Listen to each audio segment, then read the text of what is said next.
Halo semuanya, selamat datang di podcast Yuk Tanya Ugu Yuk.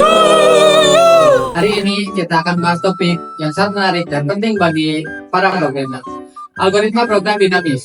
Kita mempunyai tamu spesial hari ini yang ahli di bidang ini. Langsung saja kita sapa Ugu.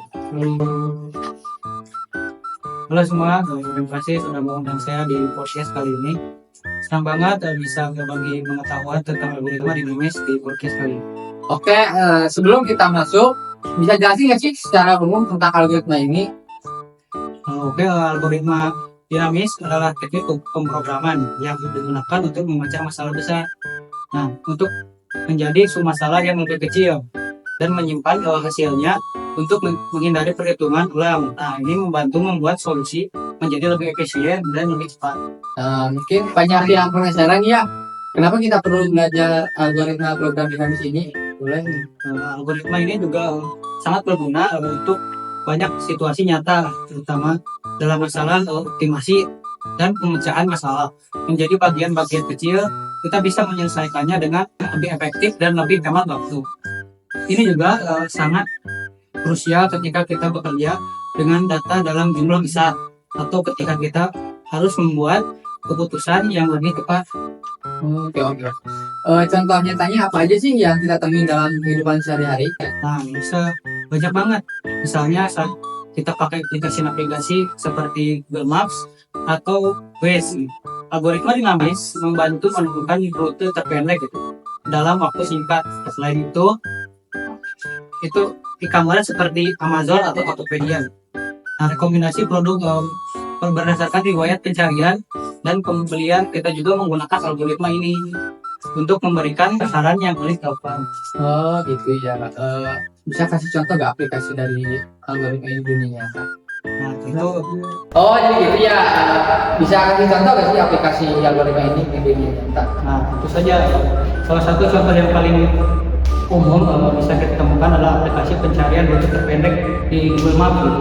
Seperti yang digunakan di Google Maps, algoritma ini yang memungkinkan kita menyimpan hasil sebelumnya, sehingga saat kita perlu mencari rute yang sama, kita tidak perlu menghitung lagi ulang dari awal. Misalnya saat kita ingin mencari rute tercepat dari rumah ke kantor atau misal dari rumah ke kampus gitu. Nah, algoritma ini bisa menyimpan data rute yang pernah kita gunakan sebelumnya gitu, di hari-hari sebelumnya untuk menyesuaikan dengan kondisi lalu lintas saat ini untuk memberikan rute yang optimal.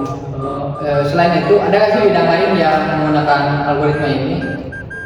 Benar banget, selain ini aplikasi juga sudah disebutkan algoritma dinamis juga sering dipakai di bidang yang lain atau selain informatika gitu, buat nyari urutan gen atau yang mirip di ekonomi buat optimasi portofolio investasi dan bahkan di game development buat nyari jalur terpendek atau strategi optimal dalam permainan.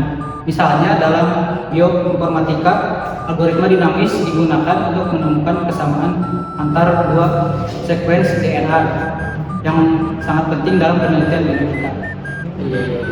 Tapi ada tantangan juga nggak sih dalam menggunakan algoritma program dinamis ini? Wah, tentu banyak sekali tantangannya, seperti tantangan terbesarnya adalah bagaimana memecahkan masalah menjadi submasalah yang tepat dan bagaimana menyimpan hasil secara efisien. Solusinya adalah dengan pemahaman mendalam tentang masalah yang dihadapi dan latihan terus-menerus. Selain itu, kita juga bisa memahami struktur data yang digunakan untuk hasil perhitungan agar tidak memakan terlalu banyak memori. Menarik nih, buat pemula, apakah ada kesalahan umum gitu yang pernah dilakuin? Banyak sekali awal-awal itu bisa ada seperti kesalahan umum adalah tidak menyimpan atau hasil perhitungan sebelumnya dengan benar, sehingga akhirnya kita melakukan perhitungan ulang. Nah, penting juga untuk memahami konsep memoization untuk menghindari hal ini. Kesalahan lainnya adalah tidak memecah masalah menjadi submasalah yang cukup kecil, sehingga masalah ada redundansi dalam perhitungan. Oke, Gu, sekarang bisa gak sih kasih tips buat para penonton gitu tentang algoritma ini? Untuk tips dasar, kita bisa mulai dengan masalah dasar seperti Fibonacci, sequence atau Knapsack problem atau Holmes common sequence. Latihan terus menerus aja saja langsung sangat penting gitu ya. Selain itu banyaklah membaca buku, mengikuti tutorial online dan bergabung dengan forum-forum diskusi untuk mendapatkan insight dari pengalaman orang lain. Juga pecahkan masalah-masalah besar lain, dan jangan takut buat coba berbagai pendekatan gitu. Jangan lupa dokumentasikan setiap langkah yang diambil agar lebih mudah diulang dan dipelajari lagi.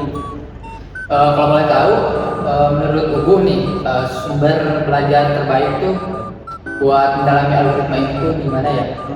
Terutama dari awal untuk sumber itu ada di buku tuh, banyak sekali seperti buku Introduction to Algorithm atau Format and AI gitu. Serta banyak kursus online di platform seperti Course dan Udacity yang sangat bermanfaat.